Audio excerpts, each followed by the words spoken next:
Taigi šiandienos mūsų viešnia, gerbiama daktarė Daiva Tamošaitytė, filosofė, rytų studijų specialistė, rašytoja ir menininkė. Naujausioje knygoje Posthumanizmo amžius ji nagrinėja, kas nutinka žmogaus sielai, laisvai valiai ir prigimčiai technologijų valdomame pasaulyje.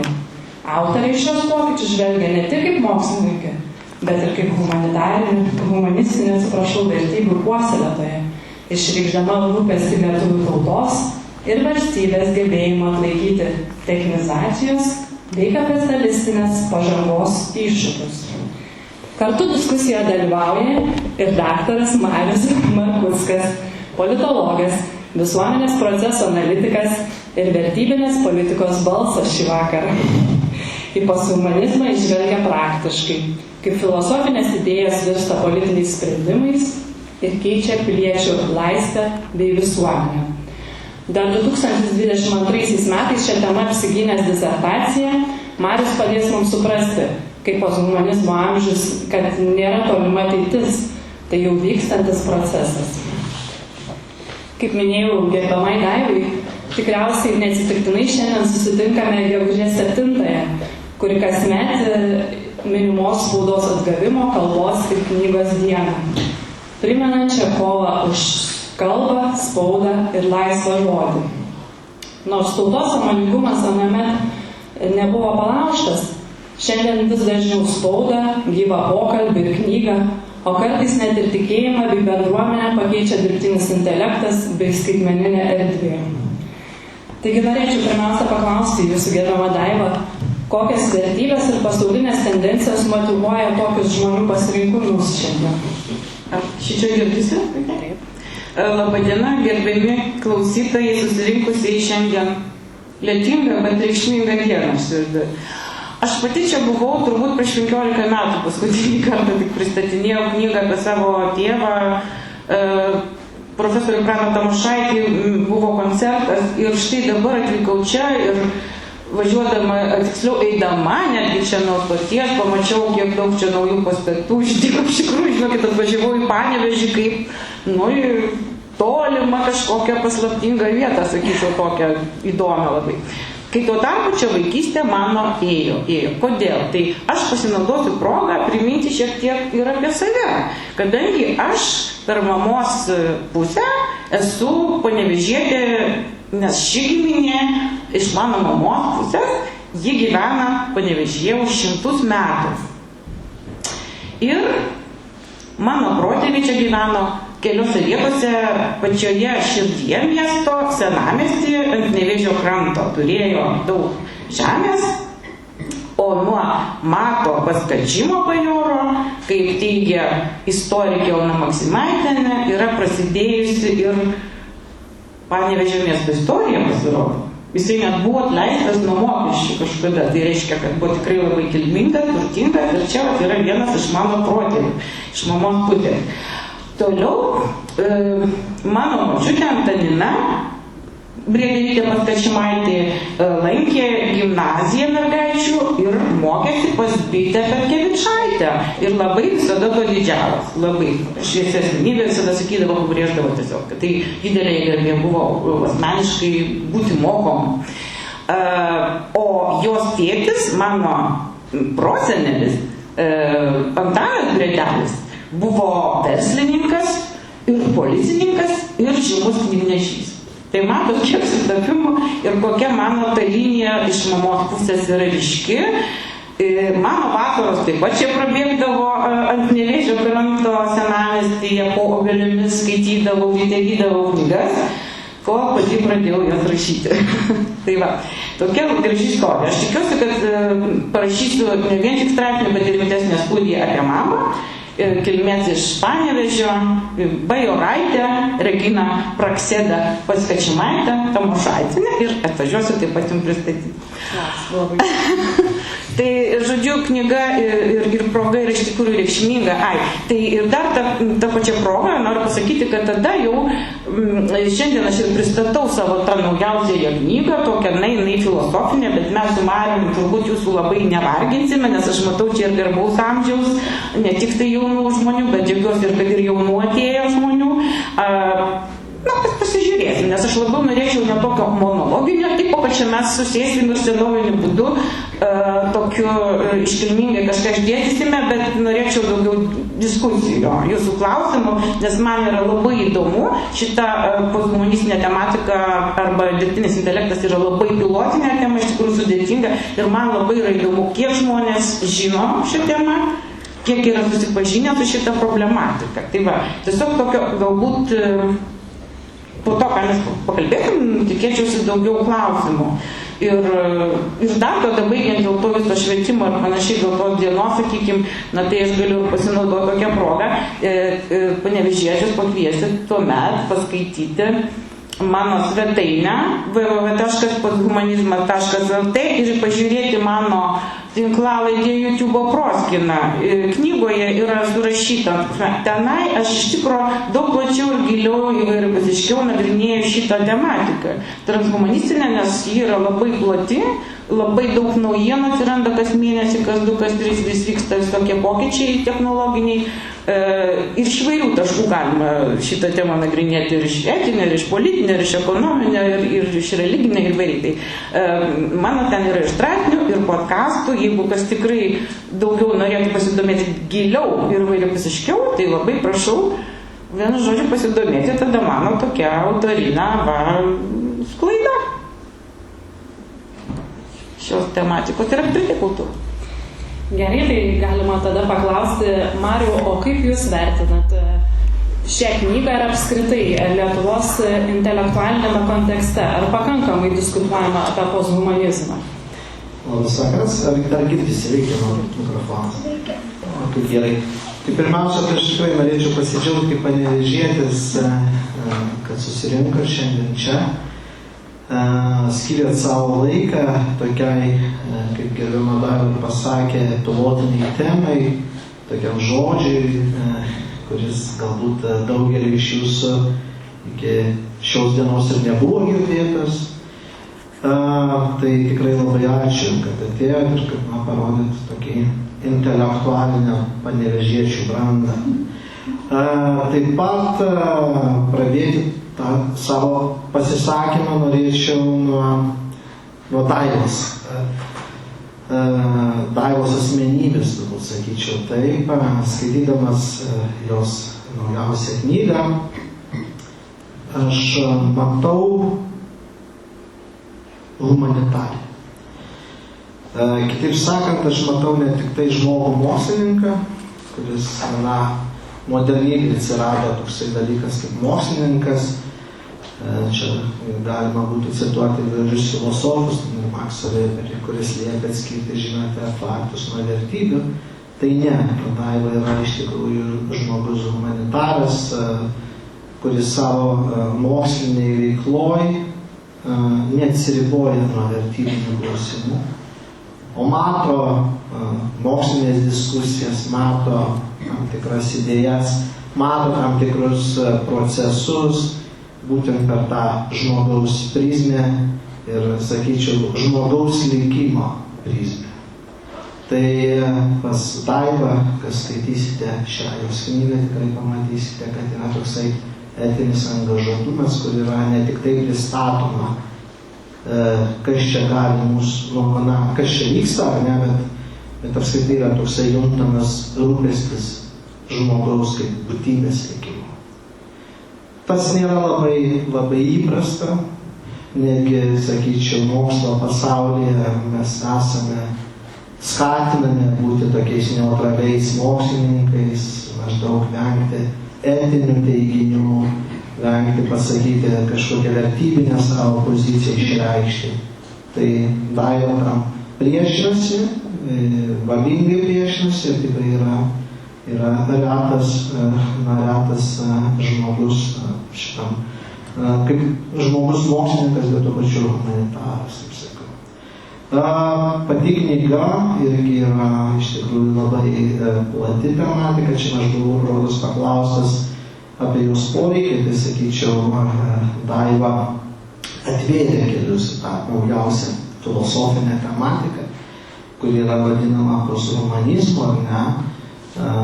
tikrai parengė studiją, knygą, kuri yra prieinama ne tik tai mokslininkams, bet ir visiems mąslaus proto žmonėms, kurie tikrai nori suprasti dalykus apie mūsų pasaulį. Taigi jinai yra tikrai, taip sakykime, paskaitoma knyga. Čia nereikia turėti kažkokio specifinio, ypatingo išsilavinimo, bet jinai yra... Ir čia tam kartą, aš manau, grįžtu prie Daivos kaip asmenybės. Jai rūpi ne tik tai laimėti kažkokį mokslinį ginčą, bet tai rūpi, sakykime, taip apšviesti žmonės, visuomenę, supažindinti su idėjomis, kad tie žmonės nebūtų idėjiškai kažkokie našlaičiai pasimetę šitam pasaulyje.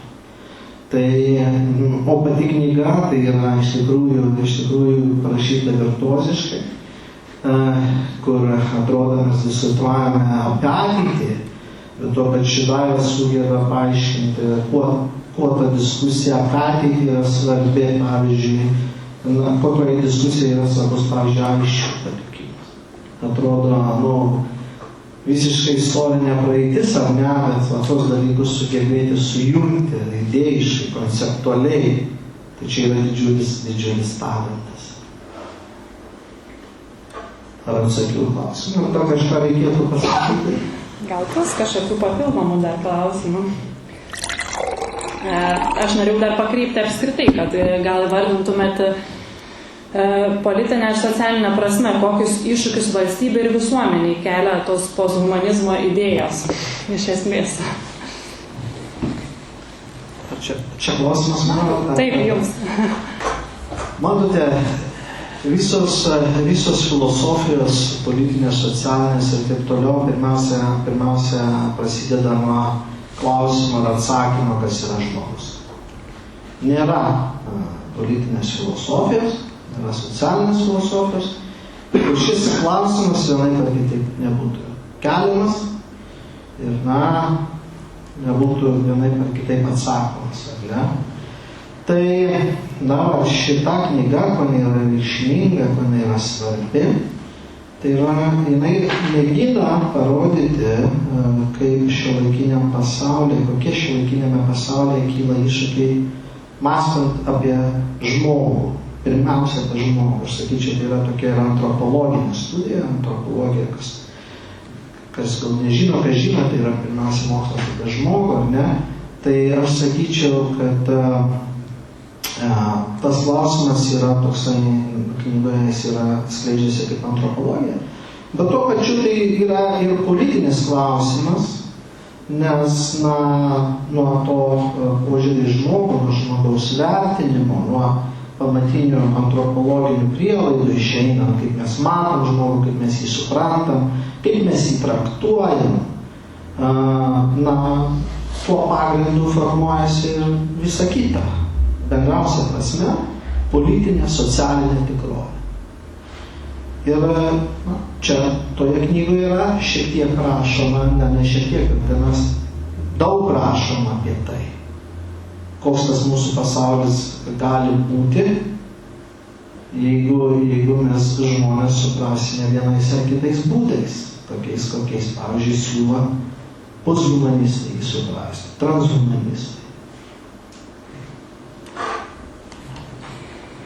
Tai gal tada pradėkime dar, Daiva, irgi nuo pat pradžių. Apskritai, iš ko kilo tas poreikis būtent tokią knygą parašyti jums, nes posthumanizmo amžius skamba ir intriguojančiai, bet ir bauginančiai. Kas buvo tas pagrindinis impulsas, kuris privertė jūs imti šitos temos? Iš tikrųjų, man visos temos gyvenime ir veikla atsiranda kažkaip labai spontaniškai, lyg tai savaime. Tai, kuo aš domiuosi, man tai savaime išsilieja tekstais ir aš netgi ten dažnai ir miegoti negaliu, neužmiegu, kol neparašau teksto, tai žodžiu, jie patys gimsta. Iš tikrųjų, nes jeigu neparašysiu, tai žinot, sproksiu turbūt. Tiesiog man viso gyvenimo tai buvo. Eseistika čia ne pirma mano knyga, o jau kelintoji. Tai ši tematika tie vėlgi galbūt įkandin mano ir disertacijos kurią apsigyniau 2009 metais. Marius apsigynė pirmasis Lietuvoje iš tiesiog transhumanizmo 22-aisiais. O aš anksčiau, bet mano ta tema buvo irgi iš tokio labai įdomios asmenybės 19 amžiaus pabaigos 20 amžiaus pradžios Bengalijos nacionalinio išsivadavimo lyderio Šri Aurobindo Ghošo gyvenimo ir veiklos, bet faktiškai ten buvo filosofinė kryptis, tai yra nacionalinė tapatybė, jo samprata. Ir labai taip pat integrali ir įdomi asmenybė buvo, jisai taip pat ir jogas, ir poetas, ir filosofas, ir savo visą tą metafizinę koncepciją išdėstęs evoliucionistinę žiūrą. Ir tenai mes jau įkandintą Nyčės ar kitų net autorių, kurie jau kalbėjo apie antžmogį, randame tą sampratą, randame tą antpročio sampratą.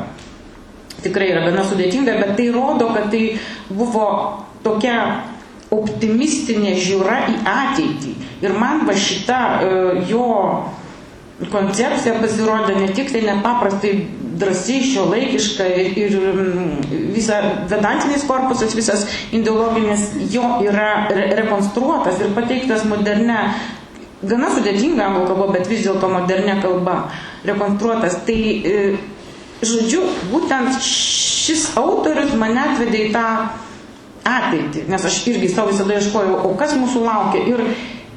Ir ta ateitis yra išdėstyta jo filosofijoje ir šioje knygoje aš taip pat šiek tiek užsimenu apie jo tą viziją, evoliucionistinę viziją, kuri tarsi atsvara yra tokiam ateistiniam žvilgsniui, tokiam technokratiniam, šaltam, griežtam, kuris, žodžiu, tarsi tą ignoruoja dvasią. Tai mes turėtume ir pasiklausti dabar, o tose transhumanistų vizijose, technologinėse, aišku, Marius gal kažkiek iš dalies truputėlį mūsų pažindins su ta puse, kokią vietą užima siela, dvasia ir Dievas. Štai, kas man iš tikrųjų yra labai įdomu. Tai va, tai žodžiu, šita oponuojanti, sakykime, optimistinė dvasinė vizija yra šiek tiek atskleista šioje knygoje. Jeigu atsakiau į klausimą, kaip atėjo. Ir žinoma, aš jau prieš 5 metų pradėjau tiesiog, ačiū Mariui, kad jis pasakė, kad aš čia kažkaip tai, aišku, jis irgi čia, bet, kada mes čia pradėjom, dar iki pandemijos, ne, palauk, po pandemijos jau buvo, bet pradėjom tos podcastus daryti. Aš pradėjau kviesti žmonės, pasikviečiau net ir Dobilą Kirvelį, mokslininką, kuris net 2 laidas padarėm tenai, kur jisai paaiškino tą reikšmę, ar kur einama, tą tokį progresą technologinis paaiškino, paskui ir Marius dalyvavo mūsų laidose, tai kaip tik toj svetainėje galima pasiklausyti podcastų, tai jau prieš 5 metus. Iš tikrųjų dar niekas nekalbėjo, bent jau iš humanistinio taško. O technokratai, žinoma, kad jie jau labai toli yra nuėję, labai daug turi paslapčių ir mes girdėjom ir apie genų karpimus, netrodos vienas mokslininkas lietuvis beveik negavo Nobelio. Ir žodžiu, ta prasme, iš tikrųjų mokslas nepaprastai daug ir Lietuvoje labai daug tų eksperimentų vyksta. Bet jie, aišku, daugiau manau, kad yra toj vidiniai tarpai tų mokslininkų, genetikų, bioinžinierių verda, o iš tokio platesnio humanitarinio taško požiūrio tyrimų, tai mes tikrai dar beveik neturim. Tai gal, Marius, tada paklausim, kaip apskritai jūs matot galimybę technologijoms ir humanizmui susigyventi? Ar tai neišvengiama, ar priešprieša, ar koks turėtų būti receptas to nusistovėjimo ryšio ateityje? Ar draugauti, ar pykti su technologijom, ar kaip, koks būtų tas receptas santykio? Aišku, atrodo būtų galima pasakyti, kad atsisakykim technologijų ir būsim laimingesni. Bet visi suprantam turbūt, kad nėra taip viskas paprasta. Ir apskritai žmogus, kiek jisai egzistuoja, aš manau, jisai egzistuoja technologiniu būdu didžiąją dalimi. Kitaip sakant, žmogaus ir technologijos sąveika, jinai trunka jau labai ilgai, galbūt nuo paties žmogaus atsiradimo. Čia visą laiką, aišku, klausimas būtų technologijos apibrėžimo klausimas. Kaip mes suprantame technologiją ir, tą apibrėžimą turint jau galima būtų svarstyti ir žmogaus santykio klausimas su ją. Yra tokia knyga, mano kolega ir bičiulis Stefanas Lotneris, vienas iš šios knygos herojų, yra parašęs knygą angliškai, jinai skamba We have always been cyborgs, kas reiškia, mes visą laiką buvome kiborgai, tai yra mintis ta, kad mes visą laiką egzistavom, kaip ir sakiau, technologiniu būdu. Tačiau kur yra didysis iššūkis, mąstant apie šiuolaikybę, apie šiuolaikinį žmonių santykį su technologijomis, tiesą sakant, tai jau yra pastebėję didieji 20 amžiaus protai, pavyzdžiui, Martinas Heideggeris, kad technologija vis labiau skleidžiasi nustatančiu būdu. Kitaip sakant, filosofinė tokia labiau kalba, galima būtų sakyti, kad technologija yra determinuojanti žmogų, kad technologija tampa nebe žmogaus pagalbininku, nebe kažkuo, kas yra šalia žmogaus, ne kas leidžia skleisti žmogiškumą, bet tai, kas riboja žmogiškumą ir padeda jį nustatyti tam tikrais būdais. Heideggeris, pavyzdžiui, rašo apie miškininką, kuris vaikščiodamas po mišką nebemato medžių, nebemato tenai egzistuojančios grožybės, miško didybės, bet mato medieną, mato pupus medžių, ką čia galima uždirbti ir panašiai, ar ne? Kaip tas atsitiko?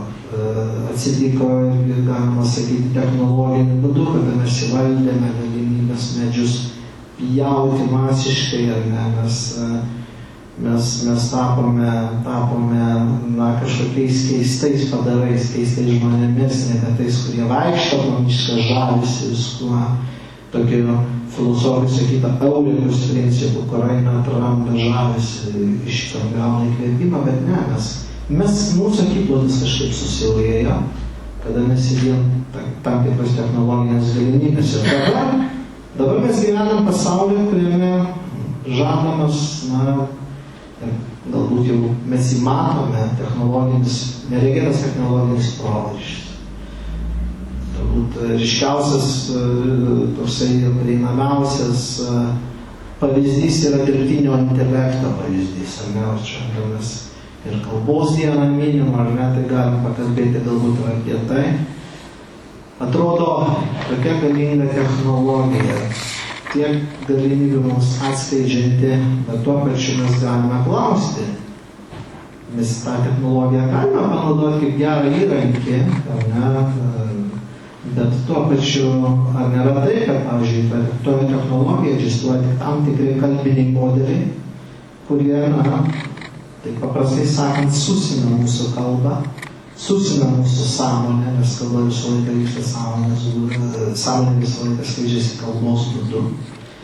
Ir ar iš tikrųjų tam tikrų technologijų atsiradimas ir toksai beribis plėtimas reiškia žmogiškumo išsklaidą ir atsklaidą, kai mums žada transhumanistai ir jų vizijos, kad štai technologijos padės atskleisti žmogiškumą. O dabartiniai žmonės yra kažko riboti, netobuli, bet štai sukursim technologijas ir jos bus naudojamas tik tam, kad tas žmogiškumas vis atsiskleistų įspūdingesniais, gražesniais pavydalais.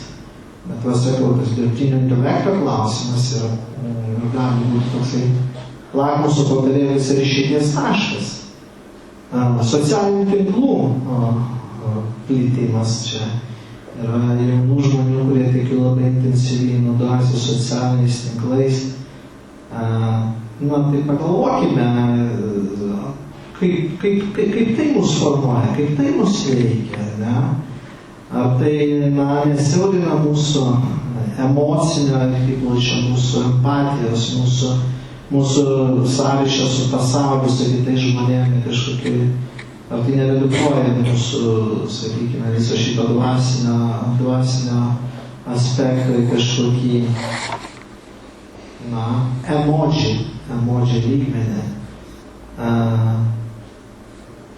Tai va toks kontroversiškas tas technologijos ir žmogaus santykis. Marius atsakė apie technologijas, o jums norėjau užduoti klausimą, Daiva, kaip posthumanizmas keičia mūsų grožio ir kūrybos sampratą? Ar kultūrinė veikla yra vienintelis būdas, kur išsaugoti mūsų kaip rūšies unikalumą? Oi, labai sudėtingas klausimas, žinokit, atsakymas čia būtų irgi ne ką paprastesnis, turbūt kūryba vis tiek yra aukščiausias žmogaus, sudėtingiausias, na nežinau, veiklos sfera, be jokios abejonės, pati aukščiausia yra. Tai yra kūryba. Gamta pati irgi gyva kūrė, bet aš tai iš viso maksimalistiškai gal kaip koks Andrėžydas pasakyčiau, kad apskritai čia niekas nieko daug nekūrė, tik tai Dievas kūrė ir žmogus per Dievą kūrė ir Dievas per žmogų. O transhumanistai čia yra, mano nuomonė, tai sakykime, yra tik dalis to posthumanizmo epochos. Aš čia ne pati sugalvojau tą posthumanizmą, čia yra ir tokia viešai filosofija ir visur kitur literatūrologija ir panašiai jau įsitvirtinusi samprata ir nuostata, kad mes iš tikrųjų gyvenam po humanistinėme laikotarpyje. Kitaip sakant, humanizmas yra siejamas galbūt su apšvietos laikotarpiu ir tuo, kad tas žmogus buvo iškeltas, o dabar vyksta tas tikrai sąmonės lūžis ir mes jau gyvename. Jau sakoma, kad tai ateitis įvyko. Tai tas humanizmas irgi yra įvairiopas, o transhumanizmas kaip technologija, technologizuota tokia, sakyčiau, na, kryptis viena tik tai yra iš jų. Ir aš manyčiau netgi, kad tai yra laikina, net savotiškai kažkaip, nes kaip Marius ir sakė, kad tas technologizavimas žmogaus vyko visą laiką nuo civilizacijos priešo. Faktiškai mes labai daug jau ir pasiekė mūsų civilizacija ir tikrai neverta atsisakyti tų pasiekimų, juk būdu mes šiandien norim pasakyti, kad čia yra visiškas blogis. Čia yra kitas aspektas ir tai būtent liečia kūrybingumą. Dabar, tarkim, korporacijos ir labai žmonės, kurie nori kontroliuoti visą šitą vyksmą, jie nori mus įtikinti, kad dirbtinis intelektas gali būti sąmoningas, savarankiškas, kūrybingas ir net jausti robotai. Tai ta prasme, mes suprantam, kad tai yra gal kažkoks tai toks tai labai žaismingas atgominėm noras, nežinau, bet negyvendinamas kažkoks tai, bet taip negali būti, mano nuomonė, ne? Tai, žodžiu, toks ta pusė, kad per daug sureikšminama ta technologija, kur yra bedvasė ir kada jau tas, kaip sakyti, ta tuštuma žmonės jie pradeda jausti, nu, tarkim, arba kad tas ChatGPT ar kažkoks tavo pokalbio dalyvis, jisai, nu, tarsi nėra gyvas, jisai neapčiuopiamas, yra simuliakrinis, žmogui trūksta to atsakomo ryšio, tai bandoma tai kompensuoti irgi pažadais, tarkim, apie tokį simuliakrinį pasaulį, kur ir tą nemirtingumą mes pasieksim sukūrę tą simuliaciją, tokią simuliakrą. Kitaip sakant, bandoma mums įteikti, kad nieko tokio, ta pažanga bus tokia didelė, kad ir tie robotai sužmogės tiesiog. Bet mes tai nelabai tokie. Nu. Šito galima šiek tiek yra sąvokinė tokia painiava, reikia pasakyti, nes pats po žmogaus sąvoka, jinai yra tokia dvilypė. Viena yra reiškia transhumanistinėme diskurse, beje, gal reikia transhumanizmą šiek tiek pristatyti, nes mes vartojam sąvokas, kurios atrodo mums akivaizdžios, bet galbūt ne visiems taip pat yra. Tai transhumanizmas yra tokia bendriausia prasme vieno sakinio idėja, kad technologiniu būdu žmonės gali būti pagerinti. Štai dabar žmonės egzistuoja gana tokios apgailėtinos būtybės, Bet štai tos naujausios technologijos mums leis pasiekti kažkokių neregėtų žmogiškų galių ir galbūt net peržengti save kaip rūšinės būtybės, tapti kažkuo kitu. Pavyzdžiui, transžmogumi arba postžmogumi. Tai va, ta postžmogaus sąvoka transhumanistinėme diskurse reiškia kažkokį idealų egzistencinį būvį, iš kurio, iš dabarties to gailėtino būvio turi atkeliauti žmogus. Tuo tarpu egzistuoja dar ir posthumanistinė filosofija, kuri yra kas kita. Posthumanistinė filosofija yra, kaip atsakas, ką ir Daiva paminėjo, tam humanizmui, filosofija, kuri turėtų būti pirmiausia siejama su renesansu ir su šitos filosofijomis, su ta epocha kultūrinė, kuri teigia, kad visatos centras yra žmogus. Tai štai posthumanistinė filosofija pasako, kad nėra taip, kad žmogus visą laiką egzistavo kitų esinių būtybių apsupty ir dėl to tasai žmogiškasis pranašumas ar excepcionalizmas, kaip angliškai turbūt reikėtų sakyti, ne? Tai buvo ydingas dalykas. Bet ir čia vėlgi reikėtų pagirti Daivos knygą, Daivos mintį, filosofinę įžvalgą, pasakant, kad Daiva, skirtingai negu daugelis tyrinėtojų ir teoretikų, pastebi, nors tai tie dalykai, transhumanizmas ir posthumanizmas yra dažnai priešinami, kaip pasakant, kad čia yra visai skirtingi dalykai, Daiva labai žaliai pastebi šitų dalykų, šitų idėjų tokį giluminį sąryšį. Tiesą sakant, aš savo disertacijoje irgi buvau išnašos formą parašęs apie tai, bet aš labai džiaugiuosi, kad man nebereiks rašyti atskiro straipsnio, nes šitoje knygoje jau yra labai įtikinamai parodyta, kaip posthumanistinė filosofija siejasi su tuo transhumanizmo idealu postžmogumi. Ir būtent, nors gali atrodyti, kad transhumanizmas yra kažkoksai didžiulis žmogaus išaukštinimas, mėginimas sukurti kažkokį geresnį žmogų, bet iš tikrųjų transhumanizmo pirminis išeities taškas yra visiškas esamo žmogaus kritikavimas ar net paneigimas, pasakant, kad yra tokia apgailėtina būtybė, kurią reikia iš esmės perkeisti, perdaryti ir tam turi pasitarnauti technologijos.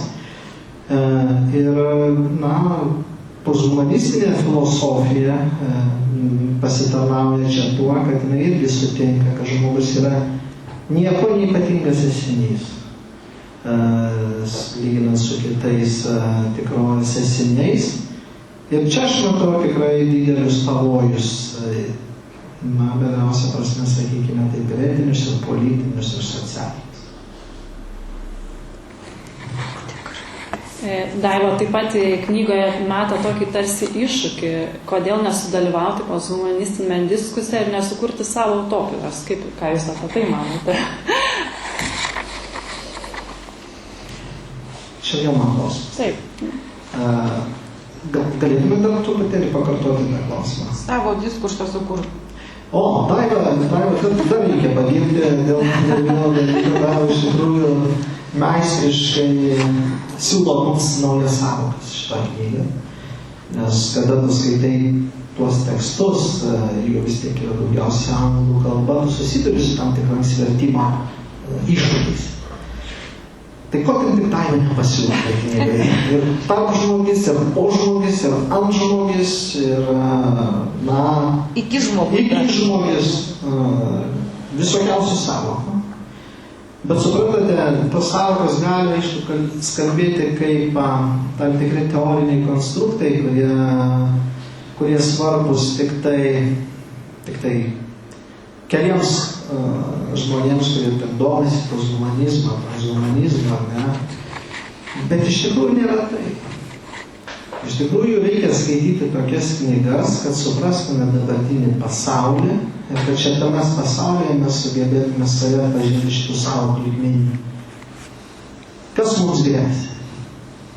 Ar iš tikrųjų mums grėsia ta transžmogiška, požmogiška ateitis, kur mes ten būsime kažkokiais idealais pavirsti, o gal iki žmogiška? Gal yra kažkoks vyksta grįžimas į civilizuotų technologinių būdų į kažkokią barbarybę?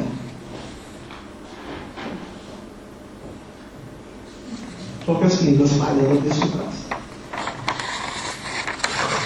Aš gal norėčiau iš dalies prieš jūsų klausimą dar papildyti Marių, nes pasakyti gerbėmiam klausytojam, kuris čia susirinko, kad mano uždavinys iš tikrųjų buvo šviečiamasis. Aš stengiausi čia rašyti nesudėtingą knygą, kiek įmanoma, supaprastinti kalbą, mokslo populiarinimo stiliumi daugiau. Ir šitoje knygoje yra nepaprastai daug pačios naujausios, remiantis amerikiečių žurnalistų tyrimais atliktais ir mokslo tyrimais medžiagos, labai daug statistinės visokios medžiagos, labai aktualios mums, nes iki mūsų kiek vėluoja vis dėlto visi šitie procesai, bet kadangi aš seku visą tą patį pirmaujančią kažkokią tokią erdvę, kurioje vis susumuojami ir pateikiami tie rezultatai, tai yra labai nepaprastai naudinga praktiškai pasižiūrėti būtent ir tas grėsmės, kurios yra aptartos ir skaičiais ir panašiai. Tai tosios straipsnės yra labai daug svarbios empirinės medžiagos, tai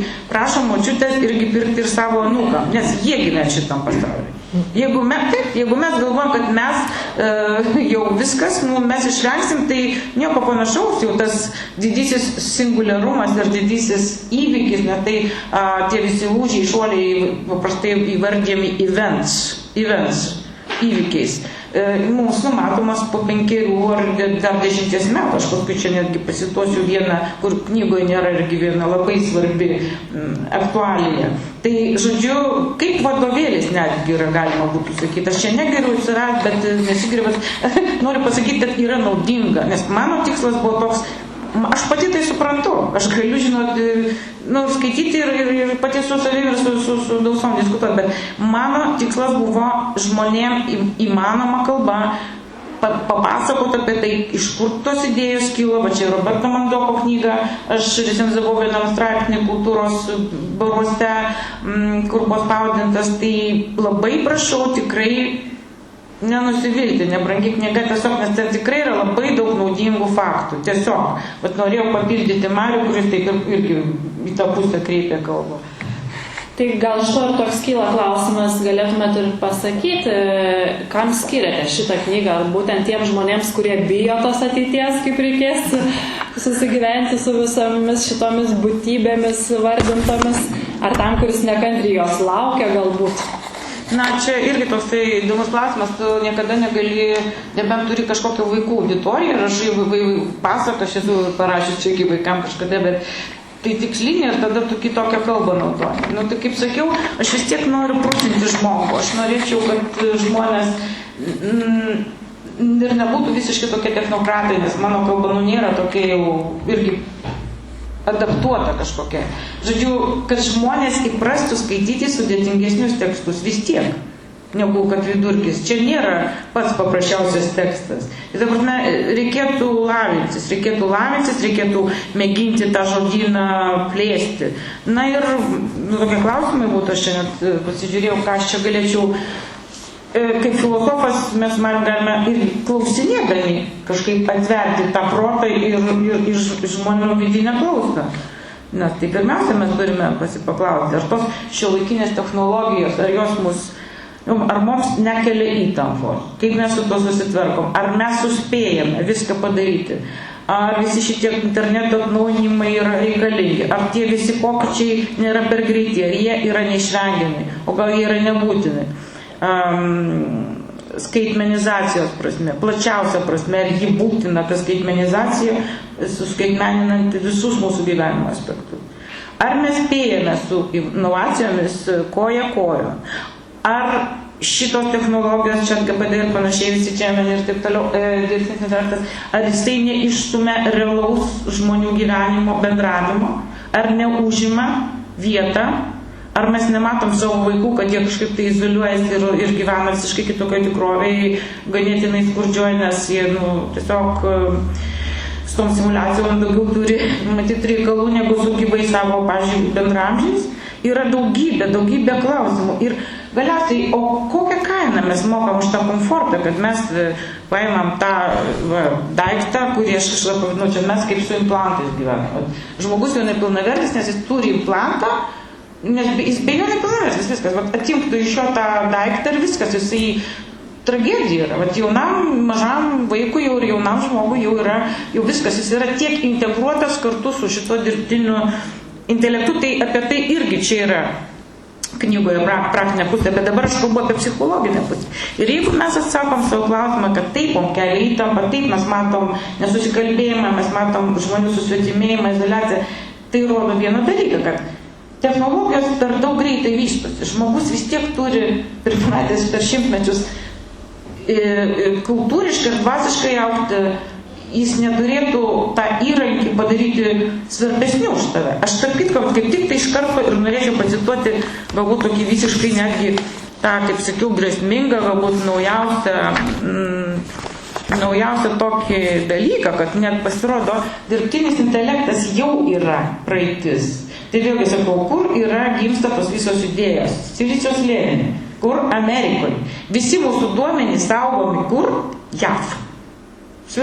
Visi mūsų duomenys absoliučiai, nuo mūsų asmeninių duomenų iki ten visų ten įmonių ir korporacijų, viskas yra saugoma tenai.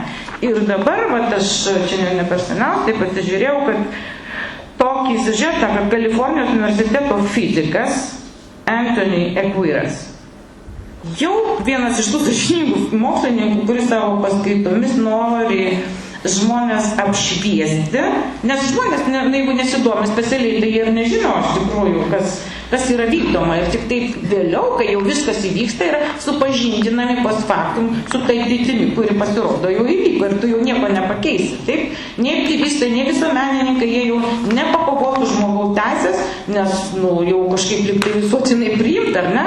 Tas dalykas, sakykime, įdiegta yra. Nepaisant su pavo ir panašiai. Tai, ta prasme, nors visuomenininkai ir Habermasas ir daugelį filosofų vis dėlto jau senokai muša varpais, kad čia vis dėlto reikėtų derinti per greitą evoliuciją su žmogaus išsivystymu ir būti kiek įmanoma atviresniam ir gauti tą informaciją. Taigi, Anthony Ekviras sako, kad šiuo metu jau yra kuriami ir kiti superlaidus kvantiniai kompiuteriai. O dirbtinis intelektas jau tuoj bus atgyvenęs, nes kuriamas dirbtinis bendras intelektas. Angliškai tai būtų, tai būtų Artificial General Intelligence. Ir dabar kokia reiškia esmė yra, žinot, lenktynė, sako, tiesiog vyksta, nes jau netgi už JAV ribų, ten yra net, rodos vėl yra 6 milijardai ir kažkiek tai tiesiog yra jau sunaudota tom inovacijom, bet už JAV ribų jau yra 600 milijonų dolerių išskleista vystyti šiam dirbtiniam bendram intelektui. Ir pasak šio mokslininko, kas tai yra, jeigu dirbtinis intelektas dar leidžia tam tikrą autonomiškumą ir savarankiškumą žmogaus, kurį galima viską daryti, o aš galiu kompiuteriu rašyti, bet galiu dar ir ranką rašyti. Tai niekaip neįtakoja, neatsilieka, tarkim, mano darbo pobūdžiui. Taip? Tai ir yra įrankis, vis dėlto tas internetas ir dirbtinis intelektas. Tai dirbtinis bendras intelektas jau būtų pats, pagal apibrėžimą, kaip vystytojai sako, protingas, pats savo savarankiškas, galintis priimti sprendimus kaip žmogus, aš čia cituoju, ir numatyti veiksmų planą. Sveiduot, kažkoks super kvantinis kompiuteris, superlaidus, viską priims tokius nepaprastai svarbius sprendimus daugybei žmonių, milijonam žmonių ir tuomet tai būtų jau ne įrankis, o tiesiog kitas subjektas, kaip žmogus. Ir tada Ekviras klausia, ar tas dirbtinis bendras intelektas bus toks tai, kuriam bus perleista tai, ko žmogus iš viso nedaro ir negali padaryti, o gal jis visiškai pakeis žmonės. Nes žmonės dabar, ypač Amerikoje, labai susiduria su to, kad masiškai bus atleidinėjami žmonės. Vien dėl to, kad jau tie robotai, kurie rengiami, jie užims vietą tiesiog. Ir visiškai aišku, kad siekiama dirbtinį intelektą pakeisti sistemą, kuri už žmonės atliks viso spektro ekonomikos veiklą. Tai čia yra mokslininkas, kuris tiesiogiai dirba su to. Ir jisai teigia, kad dar įdomiau, kad dabar jau tikslas yra išreikštas taip. Žmogus šio superintelekto atžvilgiu bus antrarūšis. Ir pavyzdžiui, mūsų tie milijonieriai, korporacijų vadovai, kaip Elonas Maskas, kurie visi puikiai tikrai žino apie jį ir ten jo draugai, tarpusavį susėdę, jie yra milijardieriai, jie kalbasi, ir jauni. Vienas sako, aš kuriu čia super dirbtinį intelektą. Super, va tokia va šitą, apie kurį aš kalbu. O Maskas jiems sako, nu ir kas, o aš sako, va, pavyzdžiui, tarp planetinės rūšis kuriu. Tai jau čia būtų bioinžinerija, kurias kels į Marsą, pavyzdžiui.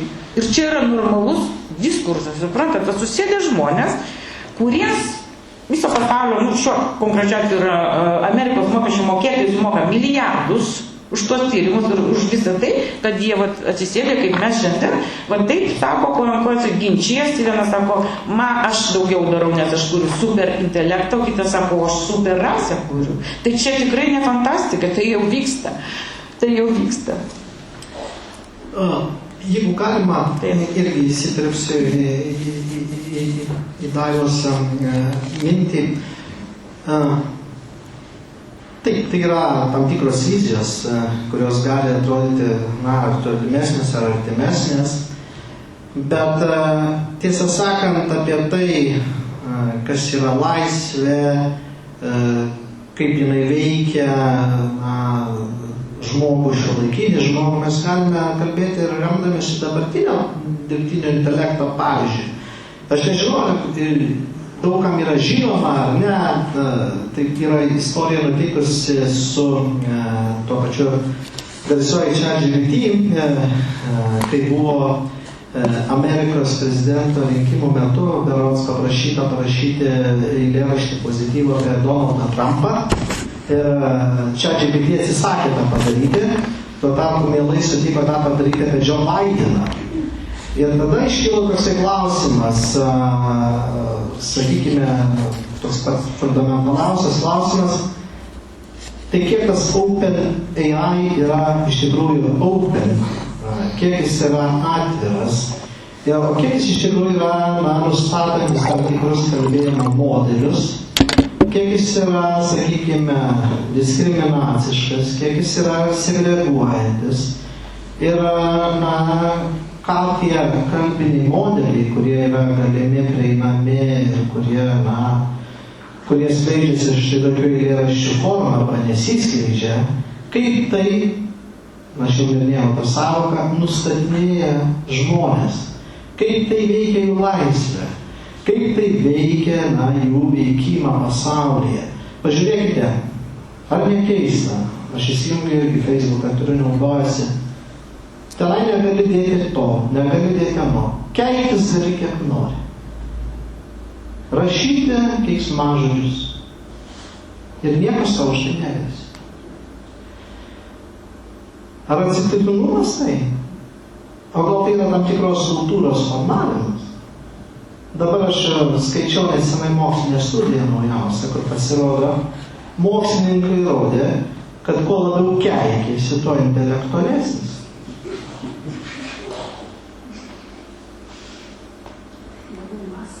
Tai gal, sakykime, tai nėra atsitiktinumai. Gal tai yra tam tikras, algoritmas,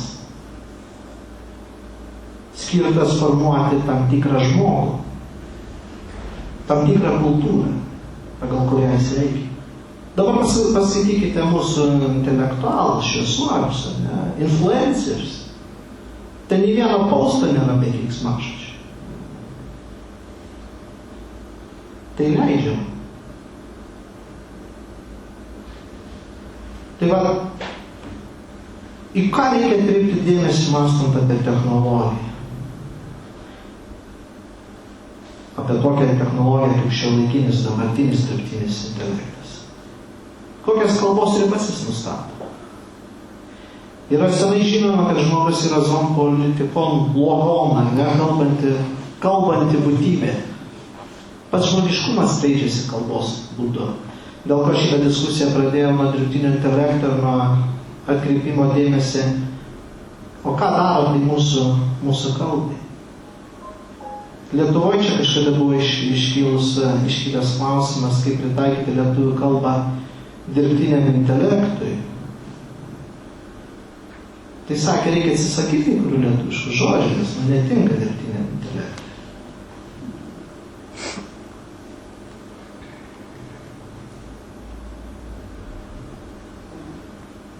Apie ateitį reikia galvoti, bet reikia galvoti ir apie dabartį.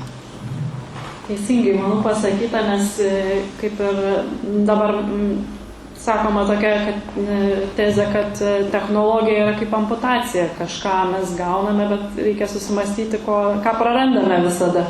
Ir kas yra sustiprinama, o kas amputuojama. Tai gal galim kreiptis į publiką mūsų, gal kokių klausimų šitos visos diskusijos turit ir norėtų kažkokį pamastymą ar mintį kilusią iš šitą mūsų paanalizavimo trumpo knygos užduoti. Tai čia. Neišgąsdinam čia mes publikos. Manote apie knygas dabar Amerikoje rašomas, kurios yra padarytos su AI. Rašytojai naudoja dirbtinį intelektą. Taip. Tai aš iš karto tada norėčiau ir pasakyti, remiantis taip pat amerikiečių mokslininkų jau padarytomis analizėmis ir tyrimais, kad šitie visi procesai iš tikrųjų žmonės iš dalies palengvina, bet jeigu labai daug leidi tam intelektui užimti tavo būtent kūrybinės erdvės, tai tada žmogus yra skurdinamas. Ir Kalifornijos, tai yra ne Kalifornijos, o New Yorko Columbia University jau seniai uždraudė ir studentam, ir profesūrai naudoti ChatGPT ir visus šitos dalykus. Nes buvo įrodyta didžiulė žala. Maža to, kad yra labai neteisingi duomenys, melagingi pateikiami. Čia irgi dar viena didžiulė tiesiog, nes dirbtinis intelektas taip algoritmai yra padaryti, kad jisai išsisukinėja. Jeigu jisai nežino teisingo atsakymą, jisai apsimes. Kitaip sakant, čia žmonės iš tikrųjų žaidžia labai pavojingus dalykus. Per neligilina. Tai žodžiu, toks vedantis universitetas jau visiškai yra pašalinęs, nes jis supranta, kad studentas pats turi savo galvą mąstyti ir jokių būdų ir geriau jau eiti į įvairias bazės, iš tikrųjų į internetą, kur gali, žodžiu, pats iš pirminių šaltinių gauti iš tų, reiškia, tą informaciją tikrai patikrinta, negu bandyti užduoti tam dirbtiniam intelektui darbą, kurį jisai pats turi atlikti. Iš tikrųjų, tai čia yra tinginystė. Aš netgi manau, kad visos technologijos, čia jau vyram į vyrų daržą huoja, kūrimas iš tingumo. Noras palengvinti savo gyvenimą, noras palengvinti moterim. Aš tai labai dėkinga, pavyzdžiui, iš tikrųjų vyrėjai, už tai, kad iš tikrųjų mūsų gyvenimas žymiai geresnis, lengvesnis ir mes jokių būdų negalim atmesti tos technologijos. Bet mes turim labai protingai viską tirti, jokių būdų nepasitikėti nieko, ką komerciniai ten atstovai, žodžiu, nori gaudami pelną tiesiog, parduoti. Tai čia reikia tiesiog būti labai budriam šitai vietai. Ja. Tai čia būtų, aš nežinau, aš tą klausimą sakiau, bet aš manau, kad tai yra labai svarbu, labai atsargiai elgtis. Ar atsakė klausimą?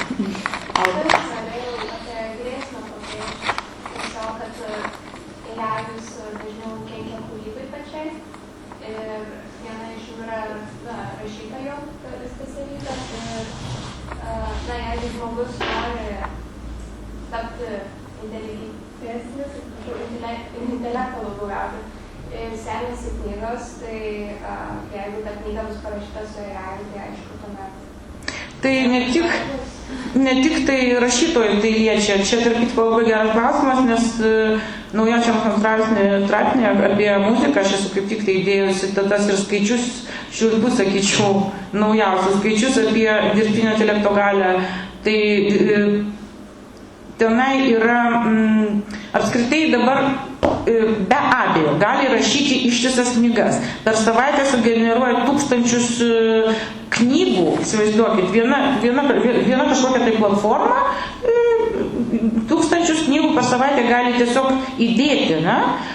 Toliau yra sukurta, vienas žmogus davė dirbtiniam intelektui užduotį sukurti visas įmanomas melodijas. Čia kaip iš fantastikos srities. Ir jis tą padarė, tas dirbtinis intelektas, ir jis tas tūkstančius melodijų paleido viešai ir nemokamai į erdvę. Tai yra siaubas, nes tai konkrečiai liečia intelektinę nuosavybę. Nes jeigu dabar tu netyčia sukursi melodiją, pasirodo, kad jau kažkas panašaus jau tiesiog sugeneruota per sekundę ir tave gali kompanijos, kurios jau iš to gyvena, paduoti teismą. Jūs neįsivaizduojate, čia Amerikoje vyksta jau tie dalykai, mes iki to dar nepriėję. Tai yra, o Maskas ir jo draugai siūlo apskritai atsisakyti intelektinės nusavybės. Suprantat, nes internetas gali sukurti viską, bet kokį meno kūrinį, bet kokią muziką, bet kokią knygą ir bet kokį filosofinį veikalą, viską gali. Kitas dalykas yra, žinoma, vertė šito. Be abejo, aš čia reikėtų atskirą paskaitą skaityti, beje, knygoje yra nemažai, konkrečiai apie kultūrą ir dailę, ir kas iš tikrųjų lemia tą vertę meno kūrinio, taip pat ir knygos. Tai be jokios abejonės aš manau, kad jeigu tau reikia kažkokią pagalbinę prasme, ar išsiversti darbinį variantą ir daugybę kitų tokių iki momentų, naudingas yra tas dirbtinis intelektas, bet jis tikrai negali pakeisti to kūrybinio prado, kuris vis tiek labai juntamas, ar ne, Mariau? Juk mes jaučiam, kas rašo, ar poezijos tai tikrai nesukurs, man atrodo, normaliai. Patikėkit, kada skaitai studentų darbus, iš karto tai yra parašyta dirbtinė intelektą. Tiesiog tai yra kažkokia, nežinau.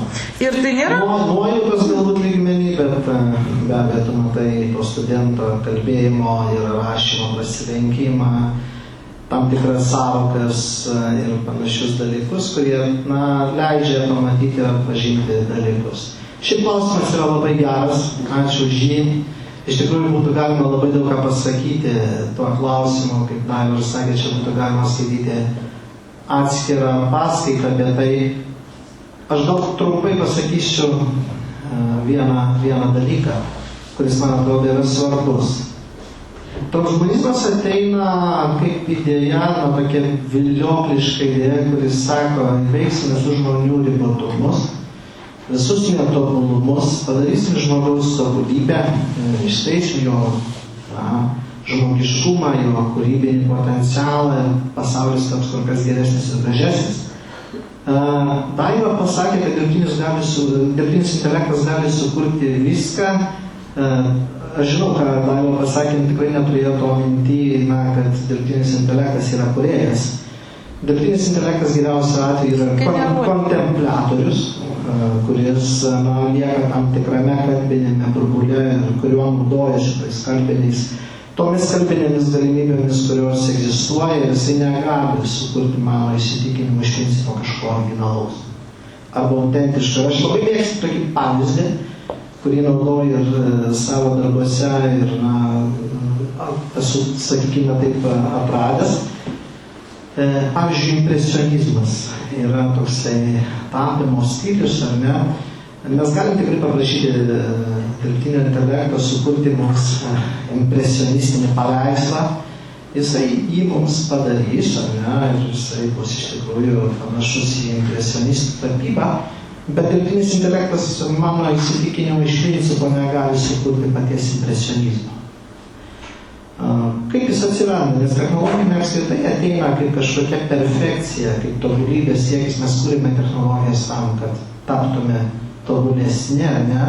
Ir pati technologija neturi to, ką turi žmogus, jis neturi tokios išeities egzistencinio trūkumo, tokio taško, iš kurio išeina žmogus siekdamas kurti. Jisai nori paaiškinti pasaulį, jisai nori suprasti save, jisai nori kūrybą užgesinti savo skausmą, išreikšti savo džiaugsmą.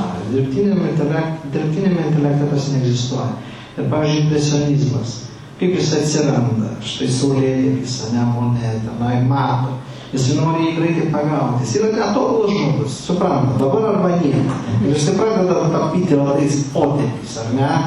Yra tas netobulumas, žmogiškasis netobulumas, kuris negali įveikti, viską atvaizduoti idealiai, tobulai sukuria tą patį tapimo stilių. Mes kada mąstome apie kūrybą ir mąstom dirbtinį intelektą, ir aš tą savo paskaitose, ar kurios bebūtų, ar užsienio, ar Lietuvoje, aš tą pabrėžiu, kad mes nematome žmogoje visumos, kad žmogaus limitacija, žmogaus netobulumai yra lygiai taip pat svarbus kūrybinėme procese. Tai nėra tik tai racionalus procesas, vedantis į kažkokį tobulą rezultatą. Žmogus yra visuminė būtybė su tam tikrais apribojimais, bet jeigu tie apribojimai yra valdomi, jeigu yra įsisąmoninami, jeigu jie yra skleidžiami pozityviomis formomis, tai atsiranda kūryba. O tas transhumanistinė vizija, kad žinot, panaikykim visos žmonių ribotumus, palikim kažkokį nepažeidžiamumą tik tai žmoguje. Tai vėlgi tada klausimas, kaip tai nususins mūsų sielą, kaip tai nususins tą bendrą dvasinį būvį. Labai geras klausimas, ačiū. Ačiū labai iš klausimą. Dėl dar kažkam kilo tokių minčių.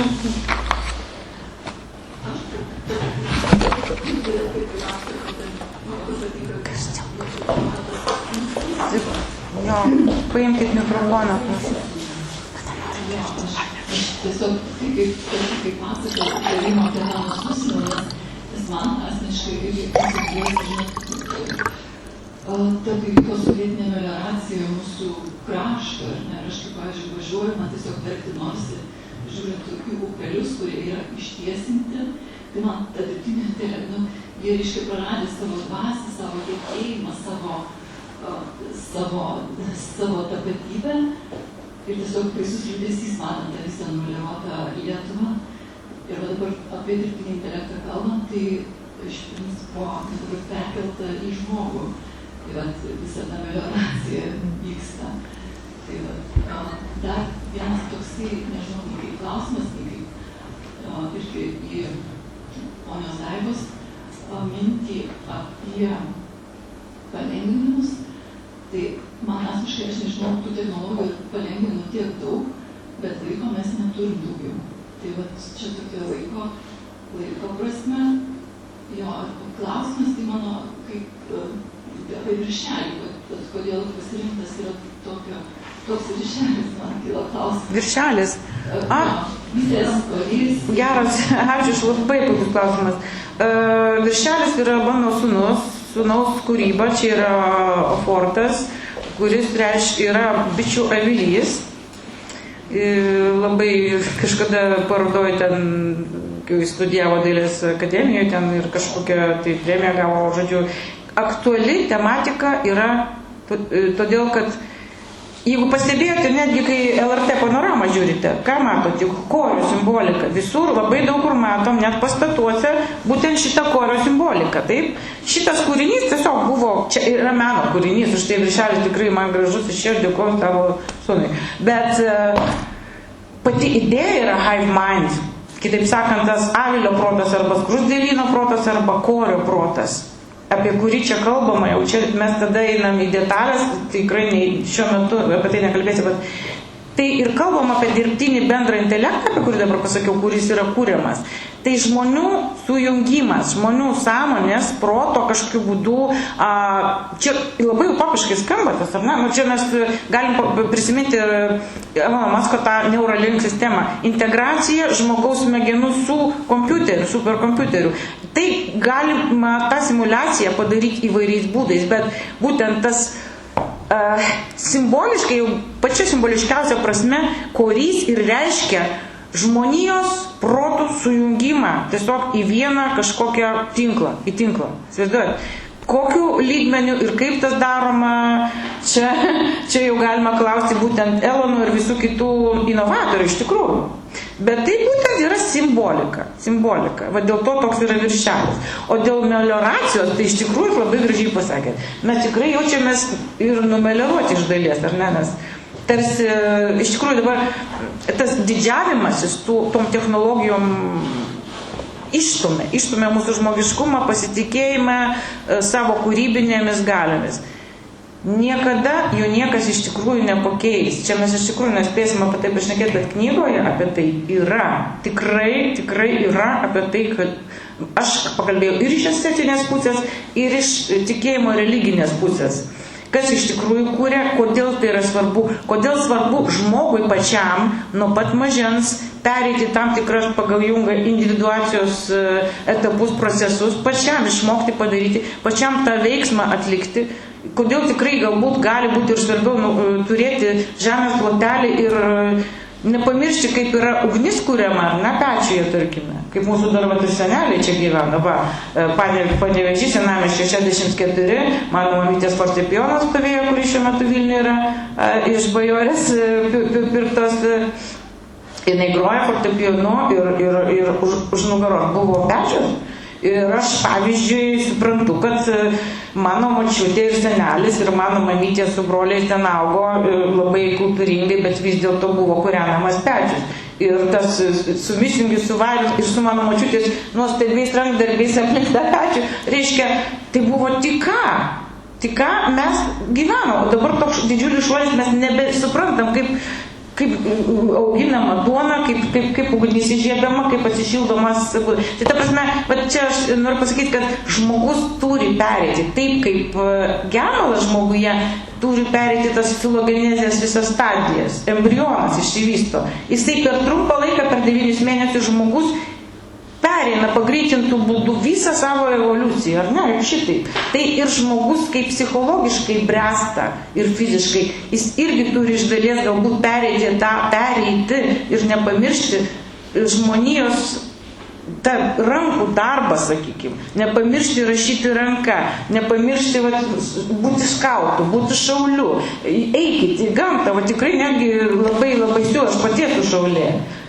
Ką tai reiškia, tai koks yra iššūkis, kad tu eini į gamtą, tu gali rūščiom sąlygom nakvoti, tu išmoksi susikurti iš sutitnagų šlapiam miške laužą arba netgi prasifiltruoti vandenį, jeigu trūks. Tai yra nuostabus dalykas. Žmonės augdami, bręsdami turi visą tai prisiminti, nepamiršti. Taip? Va čia viena iš tų. Neleiskim savęs melioruoti. Tegul tai būna, kad ir hobis, bet būna, nedingsta iš mūsų gyvenimo. Ir mūsų vaikų taip pat. Aš labai trumpai dėkodamas už puikų klausimą, aš tai noriu pastebėti, kad jūsų klausimai yra tam tikras kogenialumas. Nes Martinas Heideggeris, čia daro mane leis meluoti, irgi rašė apie upę elektrinę, kur jisai sakė, kad tas naujasis technologinis mąstymas, hidroelektrinė, jinai pastato upę jau elektrinėje, jau pajungia gamtą. Tai nebėra, žinote, upė, kuris skleidžiasi poetų kalbose, kaip kažkoks gražus gamtinis savo gyvenimą, savo ritmiką turintis objektas, bet tai yra kažkoks resursas, kurį mes turime išnaudoti, pajungti technologiniai galiai. Tai jeigu mes galime mąstyti apie visus taip gamtinius objektus, tai mes visą laiką turime susimastyti, ar negali būti ta pati išnaudojančioji technologinė logika panaudojama žmogaus atžvilgiu. Čia yra didysis etinis klausimas. Aš noriu pabūti oponuojantį pusę, todėl kad pati tą kitą nuomonę išgirdau savo diskusijai su jaunu žmogumi ir pasakė, o ką man reikalingas tas užkūrimas, tas įžeidimas ugnies, toks primityvus? Kam? Man ugnį įžiebs dirbtinis intelektas. Kam man reikalingas tas tikras miškas, man sako? Palauk, man dirbtinis intelektas sukurs viską. Medį, sukurs jo pojūtį, kvapą, garsą, gyvūnėlius čia lakstančius, krusdėlytės, sako, pirktų. Man poezija pasakė, bus naujas kvantinis kompiuteris. Taip, kiek jis atliks, ten suskaičiuos per sekundę, kiek ten tų dalykų kažkokių procesų matematikų. Tai... Bet ką atsakyti? Kokio amžiaus? Jaunas, 16, 25. Tai... Mario, gal tu nori atsakyti? Bandžiau. Replikuoti. Ką jūs atsakyti? Ką man atsakyti? Ne, čia labai normalu. Šitam amžiuje, kada jaunimas iš tikrųjų naudojasi visais privalumais, tai čia absoliučiai normalu taip galvoti. Kita vertus, aš iš kūrybinės meninės šeimos, tai man labai trūktų to ties. Aš nežinau, gal kiti žmonės tikrai gali visiškai ramiai, bet to ganėtinai sterilioje aplinkoje gyventi. Bet aš muzikantų šeimo, ir kaip sakiau, aš esu viena koja gamtos vaikas, aš būtinai turiu būti miške, prie upės, prie ežero, aš turiu sodą, aš tenais dirbu kaip tikra valstietė, žinokite, ariu ir sodinu ir visą kitą, aš darau sąmoningai tą, nes man taip teikia didžiulį džiaugsmą, auginti gėlės, medžiai, tėvų sodinti, tai yra mano gyvenimo dalis nuo mažai, bet aš taip pat pažįstu daug žmonių, kurie gyvena šalia miško ir niekada nebuvo gyvenime išėję į gamtą, tarkim. Tai tikrai tokiems žmonėms yra nereikalinga tarsi būtų, kaip jūs sakote, ką man ta ugnis, čia galima būtų pasakyti, kad lietuvių ugnis apskritai yra šventa. Čia dar vienas didžiulis blokas. Bet jiem tai, jiem šventas, sakau, internetas jiems. Jie jau išauginti, ar ne? Jie bus ir aš tada pagalvoju, o gal tikrai jie bus laimingi? Ne. Aš taip tokio amžiaus žmonių tarpe matau ir labai daug nelaimingų žmonių. Ir mąstymas keičiasi.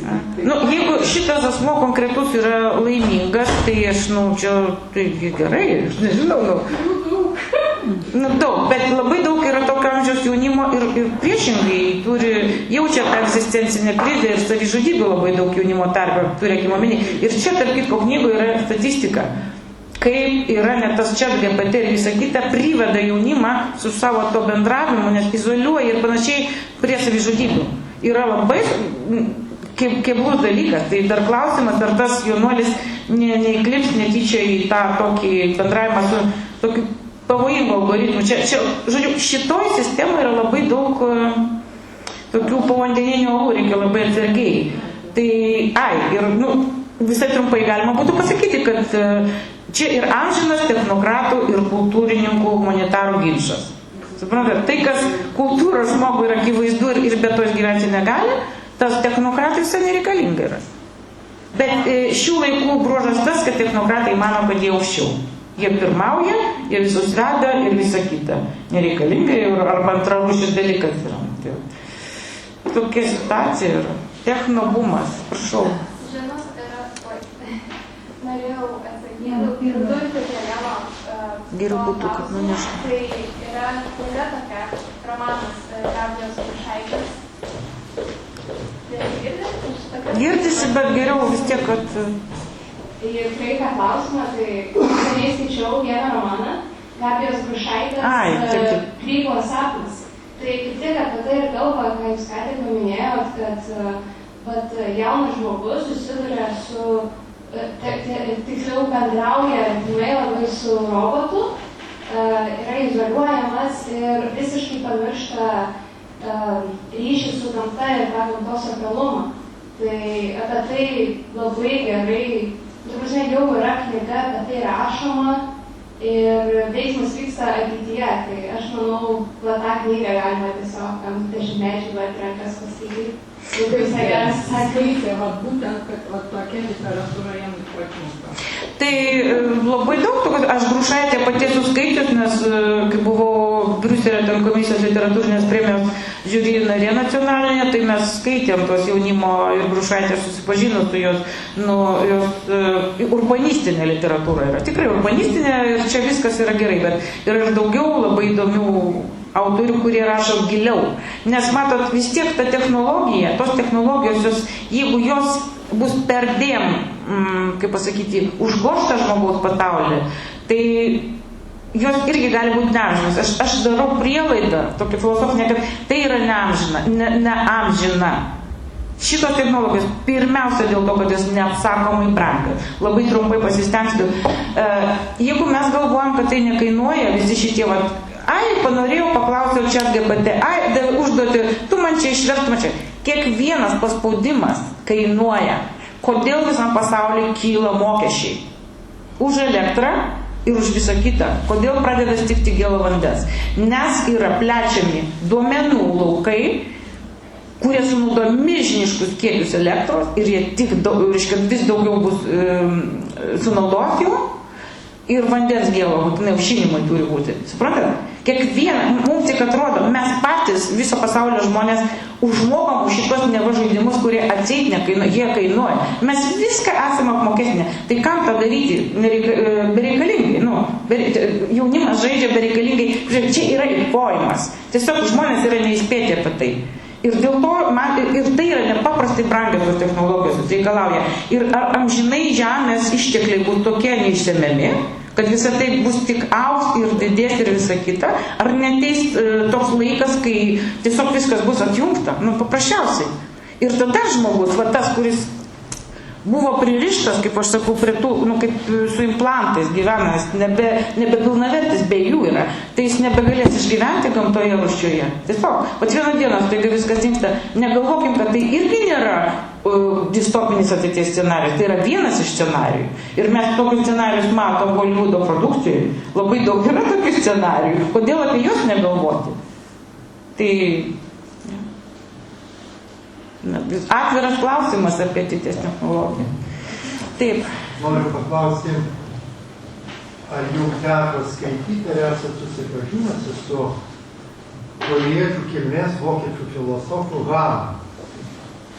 Tai man teko skaityti 2 knygas, Nuovargio visuomenė ir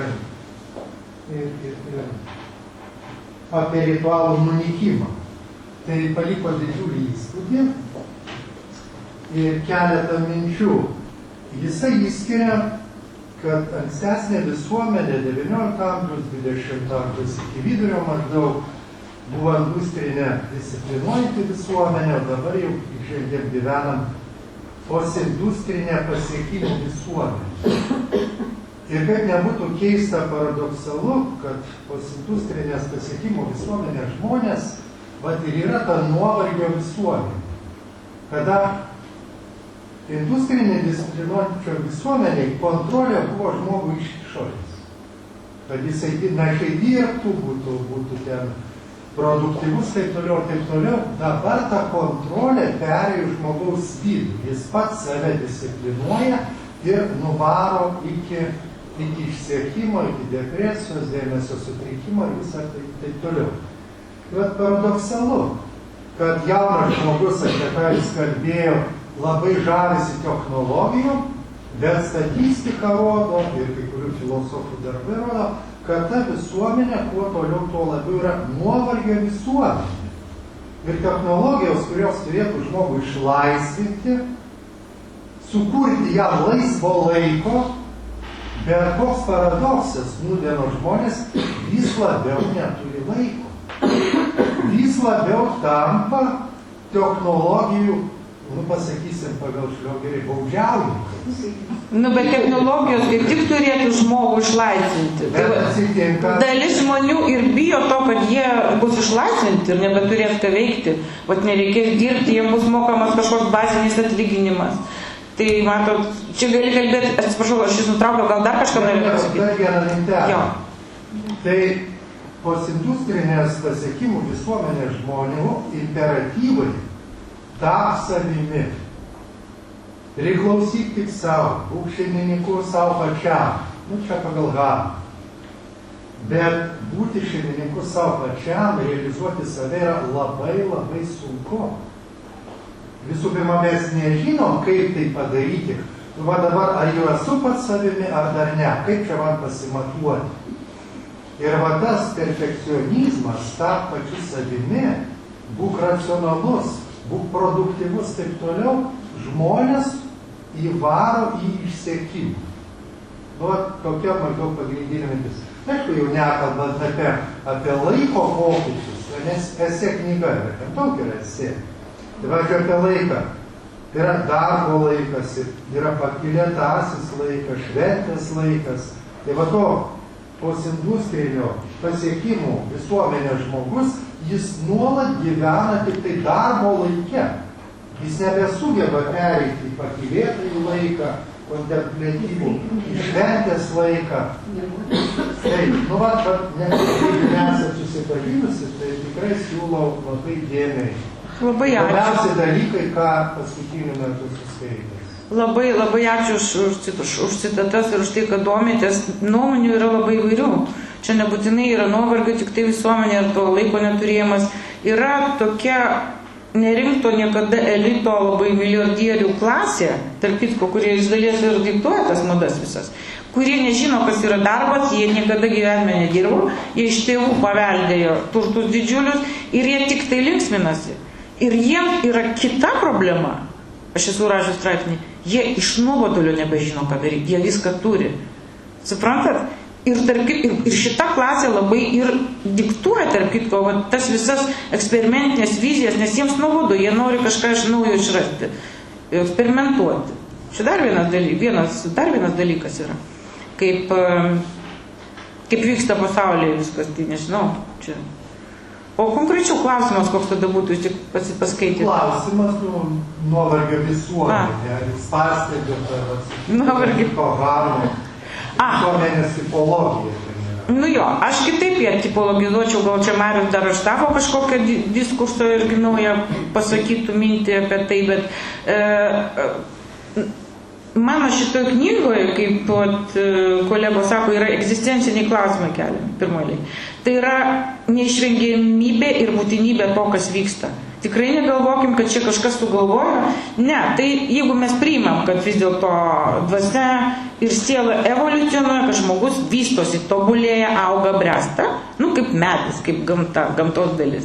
Jeigu mes nemanom, kad viskas yra kaip tipinėme pasaulyje nesikeičia, jeigu manom, kad žmogus ir gimsta tam, jo prasmė gyvenimo yra, kad jis peržengtų save, padarytų tai, ko anksčiau nepajėgė. Suprantat, amžina kova buvis tobulėjimas žmogaus turi vykti. Ir dvasinis, ir fizinis, ir visoks kitoks. Tokia yra gyvenimo prasme. Tai dabar visa žmonija priaugo tą esminį lūžio tašką. Ir aš manau, kad tos dar labiau save pranokti. Apie ką? Dėl ko mes ir kalbam apie tą išpopuliarėjusią antžmogio sampratą, kuri dėja, jinai atsiranda ir jinai jau kasdieniška tampa ir filosofinėse tekstuose, ir netgi būtiniam lygmenį yra, bet būtiniam lygmenį sako, tu matai, koks antžmogis. Ir būtinai su neigiamai yra žmonių sąmonė, žodis sąvoka ši yra įsitvirtinusi neigiamą prasme. Aš socialinės informacijos pažiūrėjau, koks antžmogis kažką nužudė, kažkokį nusikaltimą padarė, jis yra antžmogis. O gal egzistuoja antžmogio ir teigiama, įmanoma jo supergalių, ateities galių, reiškia dvasinių viziją. Yra, aš apie tai galvoju. Kalbėkim optimistiškai, galvokim, ne viskas čia taip blogai. Ne, Mariu? Kažkaip nebūtų gerai gal judėti į pesimizmą, bet šį kartą aš norėčiau gal kažką liūdnesnio pasakyti. Ne tam, kad gąsdinti, ne tam, kad nuliūdinti, ne kad tam tikrą atsvarą gal įnešti šitam optimizmui. Hanas įdomus autoris, bet jeigu paskaitytumėte Foucault, Mišelį Foucault tikrai rekomenduoju, matau, dometės tais klausimais, pamatytumėte, kad Hanas nėra toks originalus. Tos idėjos yra jau senai pastebėtos apie disciplinarinę visuomenę, apie tai, kad pati visuomenės struktūra mus verčia elgtis tam tikrais būdais ir pavargti. Apie tai, ką Hanas rašo, bet manote, visa šita problematika, visa šita nuovargio problematika, nuolatinių pasiekimų problematika irgi yra tam tikros humanizmo ir posthumanizmo kontroversijos išdava. Nes visas klasikinis tradicinis mąstymas buvo grindžiamas idėja, kad kiekviena būtybė turi prigimtį, jinai turi dėl jos stengtis, jinai turi stengtis ją išskleisti, pavyzdžiui, žmogus turi būti kuo žmogiškesnis, gyventi pagal tam tikras dorybės, kad paliudyti tą žmogaus vardą. Bet pagrindinė mūsų krikščioniškojo tikėjimo tiesa yra ta, kad žmogus, kaip pats žmogus, jis jau yra vertingas ir jam nereikia kažkokių išorinių pasiekimų ar paliudijimų, patvirtinimų, kad jisai turi vertę. Tuo tarpu toj mąstymo paradigmoj, kurie ateina, čia galima būtų, jeigu taip žiūrinti vakarietišką filosofiją, turbūt sieti su Friedricho Nyčės mąstymu, kurie ateina ir pasako, kad nėra žmogaus esmės. Nėra tokio dalyko, kaip žmogus kažkoks apibrėžtas esinys ar būtybė. Žmogus turi nuolatos save kurti, turi save nuolatos tobulinti, turi nuolatos save peržengti. Nyčės žodžiais tariant, žmogus yra amžinas ne tai. Jisai yra visą laiką nepatenkintas tuo, ko yra. Ir tiesą sakant, kad tos humanistinės vizijos irgi yra tuo grindžiamos. Jos vis sako, Na, turim dabar technologijas. Pažiūrėkit, kiek technologijos mums padarė gero, bet kiek dar padarys ateityje. Ir toj mąstymo perspektyvai, numanomų technologijų perspektyvai, žmonės vis labiau save pažįsta kaip kažkokias ribotas, nepatenkintas ir nuolat vargstančias būtybės. Kur jos turi, žinote, dabar pasižiūrėkite jaunimo tarpus. Nežinau, mano laikais tai tenai buvo labai madoj turėti kuo geresnį telefoną, vienas už kitą. Ten vyksta konkurencija. Tarsi ta technologija kažką pridės tau, kažkokią vertę sukurs. Na, suaugusių žmonių, tarp suaugusių žmonių santykių dar kiti tam modeliai atsiranda visokie. Bet ta nuovargė visuomenė, ta nuolatinių pasiekimų visuomenė atsiranda būtent iš to pamatinio pradinio išeities taško, kad žmogus kaip būtybė yra visiškai nevertinga, kažkokia Mendelėjevo lentelė, kratinys. Paskaičiuoti galima, kiek čia pas mus tų Mendelėjevo lentelės elementų ir pasakysim, kiek mes verti. O visą kitą turim susikurti, sako. Ir va čia atsiranda visa sistema.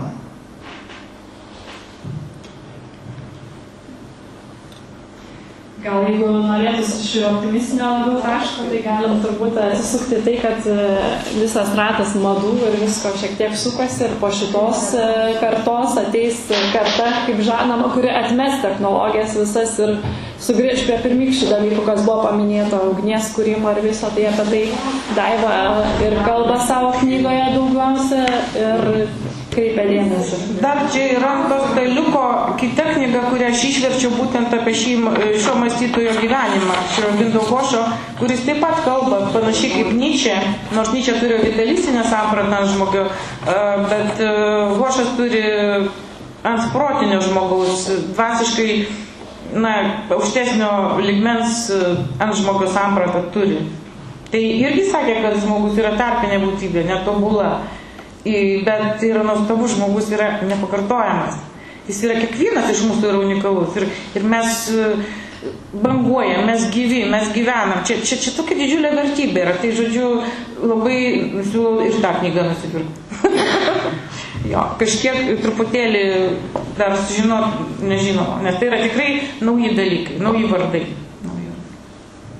Tai kviečiame praplėsti, kaip sakant, daugiau tą savo vystymosi, visą mąstymo lauką visus, o bibliotekos vardu noriu Jums padėkoti už vakaro filosofinę ir kultūrinę diskusiją, kurią tik turėjome, kuri paskatino mus susimastyti apie ateitį, apie tai, kaip žmogus keičiasi kažką kito ir daugiau dar kartą, kaip ir sakiau, galite apie tai paskaityti gerbiamos Daivos knygoje. Noriu teikti Jums prisiminimo tokias dovanas nuo mūsų bibliotekos apie šį pristatymą. Labai ačiū. Dėkui.